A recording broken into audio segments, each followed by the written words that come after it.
Teman-teman semua, banyak sekali nih yang masuk ke kami yang menanyakan bagaimana sih kok namanya SCT atau sama enggak sih dengan situasi kerja sederhana. Nah, kali ini kita akan bahas juga teman-teman tentang soal-soal yang berkaitan dengan P3K guru di tahun 2023 ini, khususnya di SCT atau teman-teman biasa bilang situasi kerja sederhana. Nah, apakah itu mirip, sama, atau berbeda? Let's go teman-teman, kita bahas sedikit ya sebelum ke soal. Teman-teman semua, di sini teman-teman ada namanya situational judgment test. Nah, yang namanya SJT itu bukan hal pertama kali teman-teman semua. Di sini sudah digunakan dalam uji kompetensi kenaikan jenjang atau UKKJ, disebut dengan situational judgment test dan simulasi coaching dan wawancara. Di sini teman-teman ada di websitenya p3akemdikbud.co.id. Di sini sudah dijelaskan bahwa seleksinya tentang penilaian situasi kerja sederhana. Yang namanya penilaian situasi kerja sederhana ya sama aja dengan situational judgment test teman-teman semua, karena teman-teman semua nanti akan dinilai sesuai dengan lingkungan kerjanya sendiri, antara teman-teman dengan siswa, teman-teman dengan guru, teman-teman dengan kepala sekolah, dan lingkungan yang ada di sekitar, yaitu dengan komite sekolah dan warga sekolah. Nah, layanan apa yang harus teman-teman berikan untuk mereka semua? Nah, itu nanti akan diujikan di soal-soal yang berkaitan dengan situasi kerja sederhana atau teman-teman biasa manggilnya SJT. Jadi teman-teman jangan galau, SJT dan situasi kerja sederhana itu sebenarnya gimana. Nah, yang paling penting saat ini teman-teman bisa taklukkan soal-soal yang berkaitan dengan SJT ini atau situasi kerja sederhana ini, sehingga teman-teman semua mendapatkan pemendaraan soal yang banyak dan mengetahui teknik jawabnya seperti itu. Oke, teman-teman, kita let's go ya ke soal nomor 1. Di soal nomor 1 ini, peraturan sekolah jelas menerangkan bahwa tidak ada guru dan siswa yang membuang sampah sembarangan. Pada siang hari ternyata ada guru yang terlihat oleh Anda membuang sampah plastik tidak pada tempatnya. Sikap Anda saat itu bagaimana? Apakah A, saya akan menegurnya mengapa Anda tidak membuang sampah pada tempatnya? Boleh, kita akan checklist ya. Yang B, saya akan memberikan peringatan keras kepada guru tersebut sebagai penegak peraturan yang berlaku. Oke, kita akan checklist. Yang C, tidak masalah jika sesekali dan tidak ketahuan oleh kepala sekolah. Kita langsung delete aja teman-teman, karena di sini berarti dia akan melanggar peraturan. Yang D, membiarkan saja, merasa tidak peduli karena disiplin ada pada dirinya pribadi. Ini egois, kita langsung delete aja. Yang E, saya akan menasehatinya agar kejadian seperti itu tidak diulangi kembali. Oke, kita akan checklist. Nah, lihat teman-teman, kita mempunyai poin 3, 4, dan 5. Kita akan pilih poin yang paling penuh, yaitu poin 5.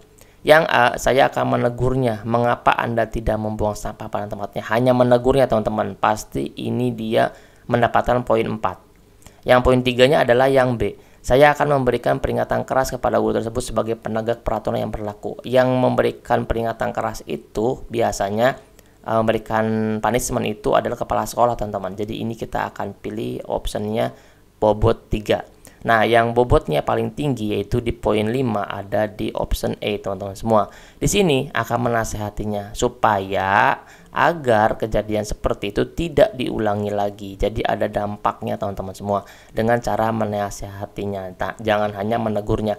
Menegur juga benar, pasti dia memiliki poin 4, tapi kita akan pilih poin 5 karena kita harus mendapatkan poin yang paling tinggi. Nanti kita di akhirnya mendapatkan nilai yang tertinggi juga seperti itu. Nah, option E ini memberikan nasihat kepada guru tersebut jika memberikan hukuman bukan wewenang guru tapi lebih kepada kepala sekolah sebagai pimpinan instansinya. Seperti itu. Teman-teman pasti bisa nanti jawab soal-soal yang berkaitan dengan situasi kerja sederhana atau SCT ini dengan poin yang penuh dengan poin 5. Amin. Lanjut teman-teman ya, kita ke soal nomor 2. Di soal nomor 2 ini, ketika Anda menghadapi situasi sulit dalam pekerjaan Anda di sekolah dan dirasa berat dalam menjalannya, apa yang akan Anda lakukan? Apakah A, tidak berbicara dengan siapapun karena ini resiko kerja yang harus saya hadapi? Ini kita langsung dilihat aja teman-teman ya, karena di sini kita menghadapi suatu sulitnya itu pada pekerjaan. Jelas kita harus melibatkan anggota atau warga sekolahnya. B, meminta petunjuk kepada teman lainnya. Boleh, kita checklist. C. Menceritakan kepada pimpinan instansi perihal kerja yang sedang saya hadapi. Boleh, kita akan checklist. Yang D. Mencari jalan keluar sendiri sebagai individu yang mandiri. Ini sebenarnya teman-teman, dengan soal seperti ini kita nggak akan pilih jawaban yang option D. Mencari jalan keluar sendiri itu penting teman-teman, juga bisa kita berikan, tapi saat ini dia dirasa berat. Kalau berat ini berarti ada ketidakmampuan dia, jadi kita nggak akan pilih option D ini. Yang E. Pasrah saja, jelas ini kita akan pilih. Yang paling memiliki poin tinggi yang mana teman-teman, antara B dan C. Pasti kita akan memperebutkan poin 4 dan poin 5. Poin 4 itu ada pada option B, meminta petunjuk kepada teman lainnya. Tapi yang paling penting adalah kita cerita dulu teman-teman kepada pimpinan. Kita konsultasi dulu kepada pimpinan tentang pekerjaan yang berat kita.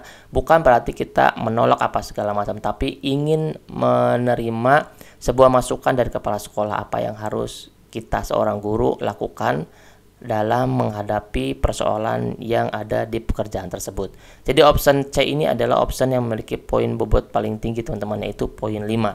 Terkait pekerjaan, maka kita akan konsultasi dengan pimpinan, dalam hal ini kepala sekolah. Jadi kita akan menceritakannya. Hal berat apa dalam pekerjaan Anda sehingga mendapatkan kondisi yang lebih baik, seperti itu. Jadi kita minta dulu teman-teman jawaban dari kepala sekolah tentang kejadian atau perasaan yang sekarang dirasakan dalam pekerjaan tersebut. Let's go teman-teman ya, kita ke soal nomor 3. Hal yang biasa Anda lakukan ketika deadline tugas kantor sudah mulai dekat. Apa nih teman-teman? Apakah A. Tidak terburu-buru dalam mengerjakan tugas? B. Fokus pada penyelesaian tugas yang sedang ditunggu oleh atasan? C. Lembur setiap hari? D. Mengurangi aktivitas bersama teman lainnya? E. Fokus pada pekerjaan yang cermat dan penuh ketelitian. Pertama, yang option A, tidak terburu-buru dalam mengerjakan tugas. Kita akan checklist, dia memiliki bobot nilai juga yang tinggi. Fokus pada penyelesaian tugas yang sedang ditunggu alasan pun ini akan kita checklist karena dia ada kata fokusnya dalam penyelesaian tugas yang sedang ditunggu oleh atasan. Lembur setiap hari kita langsung delete aja teman-teman, karena udah ada option yang paling tinggi bobot nilainya. Yang D, mengurangi aktivitas bersama teman lainnya, ini pun kita langsung delete saja. Walaupun keduanya itu sama dan memang itu memiliki poin, tapi pasti dia memiliki poin 1 sama dengan 2. Yang kita akan pilih adalah minimal ya teman-teman ya, minimal itu 4 sampai dengan 5 teman-teman. Syukur kita bisa dapat poin yang tertinggi, yaitu poin 5. Kalau misalkan kita tidak terburu-buru, pasti ini poinnya 3. Hanya tidak terburu-buru saja teman-teman. Tapi kalau kita mulai fokus, maka ini ada poin yang tinggi. Di sini yang B itu fokus dan ini pun yang E itu pun fokus teman-teman. Kalau yang B itu fokusnya pada penyelesaian tugas, hanya menyelesaikan tugas saja. Sedangkan yang E fokus pada pekerjaan dengan cermat, ada tambahannya. Cermat dan ketelitian, cermat dan penuh ketelitian. Nah, ini memiliki poin tinggi, yaitu poin 5. Yang B itu dia memiliki poin 4 karena dia hanya fokus dalam penyelesaian tugas saja. Sedangkan yang E fokus penyelesaian tugas tapi dibantu dengan kecermatan dan penuh ketelitian. Ini adalah poin plus sehingga dia mendapatkan poin yang paling tinggi bobotnya, yaitu option E. Option E ini memiliki poin lebih dibanding lainnya karena opsi tersebut selain fokus pada pekerjaannya, maka dia juga melakukan hal yang cermat serta penuh ketelitian, seperti itu. Oke, teman-teman pasti bisa mengerjakan soal-soalnya nanti ya, pasti insya Allah teman-teman menaklukkannya dengan penuh semangat dan memiliki poin yang tertinggi, yaitu poin 5. Let's go teman-teman ya, kita ke soal nomor 4. Di soal nomor 4 ini, jika Anda diterima di sekolah, apa yang akan Anda lakukan pertama kali? Apakah A, melihat sarana dan prasarana sekolah yang nantinya akan saya perbaiki? Teman-teman semua, teman-teman di situ adalah seorang guru yang akan diterima di sekolah ini, teman-teman. Sedangkan di sini adalah melihat sarana prasarana boleh saja, tapi kalau untuk memperbaikinya itu udah ada job description-nya teman-teman, yaitu dari pimpinan atau di sini kepala sekolah untuk menugaskan guru baru, seperti itu ya teman-teman ya. Kemudian bisa juga dari bantuan yang lainnya. Jadi option A itu belum tepat teman-teman. Nah, yang B, melengkapi buku pelajaran di kelas sehingga siswa memiliki buku pelajaran masing-masing. Ini juga bagus teman-teman yang berkaitan dengan pembelajaran. Tapi kalau melengkapi pelajaran di kelas itu biasanya itu di list dulu teman-teman kebutuhannya apa, seperti itu. Tapi yang B itu menurut saya masih memiliki poin 2 atau 3, tapi kita nggak akan pilih juga teman-teman. Yang C, membuat program kerja baik dalam pembelajaran maupun di luar pembelajaran. Oke, kita langsung checklist. Yang D, merapikan kelas sehingga mendapatkan suasana yang menyenangkan. Kita pun akan checklist. Yang E, tidak perlu bersusah payah memikirkan program karena kita meneruskan program yang ada. Ini langsung kita delete aja. Tidak ada inovasi dalam bekerja. Jadi kita hanya meneruskan saja. Ini kita teman-teman akan mendapatkan dua option yang paling dekat. Dia memiliki 4-5 rentan nilainya. Nah, kalau misalkan yang C, membuat program kerja baik dalam pembelajaran maupun di luar pembelajaran, ini adalah poin lebih teman-teman. Menurut saya itu ada di poin 5. Kenapa? Karena di option D, merapikan kelas sehingga mendapatkan suasana yang menyenangkan. Ingat teman-teman, kalau yang namanya program, dia itu mencakup dari merapikan kelas, itu ada pada program pengelolaan kelas. Kedua adalah program pembelajaran, itu ada pada program di awalnya teman-teman semua. Itu pengelolaan kelas, pengelolaan pembelajaran, kemudian pengelolaan sarana yang ada di kelas tersebut, itu ada pada programnya. Jadi program kita apa nih? Pengelolaan pembelajarannya diperbaiki. Pengelolaan sarana yang ada di di kelas tersebut kita perbaiki juga. Seperti yang tadinya tidak ada jam, kita belikan jam supaya anak-anak semua bisa melihat. Kemudian yang tadinya tidak ada yang namanya bunga-bunga memperias kelas, kita akan gunakan itu yang sederhana yang bisa membuat teman-teman nyaman dalam pembelajaran. Jadi merapikan kelas pun benar, tapi ada dalam programnya dulu. Karena di sini sudah ada program teman-teman, option program. Kalau misalkan di sininya hanya membuat pekerjaan menjadi lebih baik, maka kita nggak akan pilih. Katakan pilih tentang merapikan kelas sehingga mendapatkan suasana yang menyenangkan. Tapi di sininya ada program, di sini pemberatnya. Program itu adalah induk dari keseluruhan. Jadi kita akan pilih option yang C. Option C ini, pembuatan program akan dipilih sebagai option yang tinggi bobot nilainya karena perencanaan sebelum melakukan sesuatu harus dipikirkan sebelum melakukan kegiatan. Terlebih program tersebut dibuat untuk memperbaiki pembelajaran siswa. Seperti itu. Untuk teman-teman semua yang masih belum daftar di kelas belajar bersama kami di P3K Guru di tahun 2023 ini, baik pelamar khusus maupun pelamar umum, silakan ada kelasnya ya teman-teman ya. Kita akan pisah kelasnya karena memiliki soal yang berbeda. Seperti itu. Silakan teman-teman untuk chat di admin Mintera di 087723317506. Kita akan mulai pembelajaran di awal Oktober ini ya teman-teman ya. Oke, silakan teman-teman, kita let's go ke soal nomor 5 ya. Di soal nomor 5 ini, seberapa penting musyawarah yang dilakukan di lingkungan tempat kerja Anda? Yang A, sangat penting sekali karena dengan musyawarah kita bisa menyelesaikan masalah dengan cepat dan tepat. Yang B, tidak begitu berpengaruh karena tetap saja pengambilan keputusan adalah kepala pimpinan instansi. Ya, kalau yang B itu kenapa tidak berpengaruh? Kan emang kalau mengambil keputusan itu kan dari pimpinan, bukan dari guru. Ini langsung kita delete aja. Yang C, penting untuk memupuk kebersamaan dan menghadapi permasalahan yang ada di sekolah. Oke, kita akan checklist. Yang A pun kita akan checklist.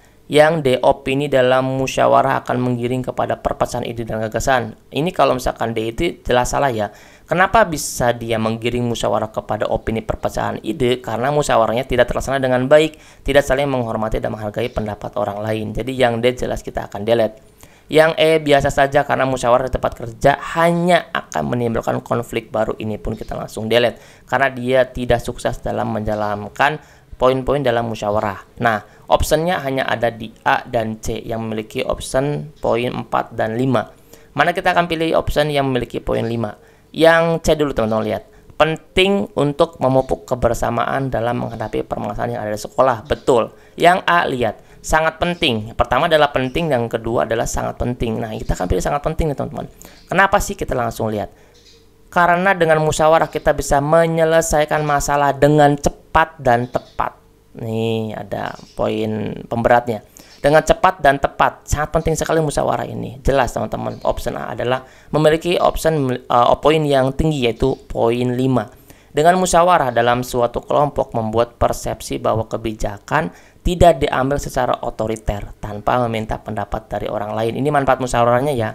Hasilnya, musyawarah dapat mempererat kerukunan dan kerjasama. Jadi sangat penting sekali karena dengan musyawarah ini kita bisa menyelesaikan masalah dengan cepat dan tepat. Seperti itu.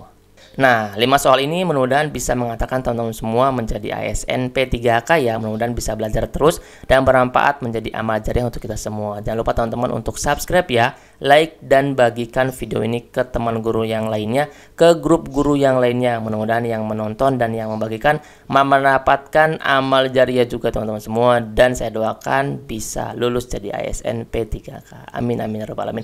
Nanti kita akan lanjut lagi teman-teman ya di pas selanjutnya. Dadah.